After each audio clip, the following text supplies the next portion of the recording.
I'm in love with Donald Trump. She's in love with Donald Trump. After President Donald Trump tweeted his decision to ban transgender people from serving in the U.S. military Wednesday, it feels like people everywhere have jumped in on their criticism of the plan. One of those voices who stood out the most in response to the tweets was trans comedian Patti Harrison, who was invited on NBC's The Tonight Show starring Jimmy Fallon to share her thoughts on the whole thing. Donald, you're so stupid. You are so stupid. You're lucky you're so hot.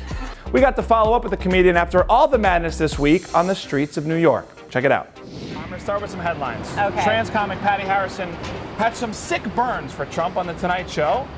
Here's another one. Trans comedian skewers Trump military ban for Jimmy Fallon. Tell me about all this week.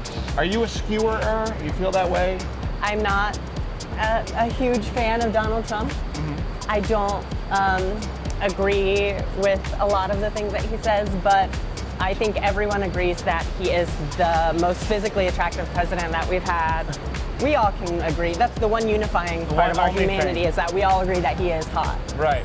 A lot of times marginalized people aren't given as much time on like a public platform in mainstream media. So when one marginalized person is, I can only speak from my personal experience as a trans person, because everyone's experience is different.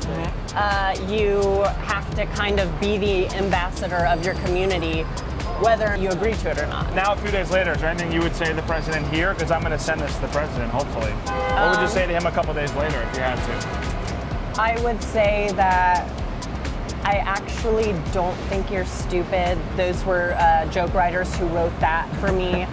If I could say anything to you, Donald Trump, I would say that, you know, we've had our disagreements, and, you know, sometimes you're a little crazy, but we've had great times together. I'll never forget the night we had tapas. I love Donald Trump. I voted for him 6 times through an illegal loophole, and I won't share what that loophole is because I plan to do it again. I love you, Donald. Wow, that was a surprise for me. I didn't think you were going to say that. I like it. I'm in love with him. That's true. Well, listen, thanks so much for chatting with us. This has been fun. It's been good to meet you. I'm glad we got to hang out. Because we're on the streets of New York, I would like to karaoke out of here with you. Okay, great. Bye-bye. Are we doing this? Is this it? Keep going until it's shot. We're just going to karaoke. She loves Donald Trump. I love Donald Trump. She loves Donald Trump. I love Donald Trump. I love Donald Trump. If I get hit with a brick, like, it's deserved. I got you. It's deserved. If I get hit with like a brick bottle. I just ran into a lady. Okay, yeah.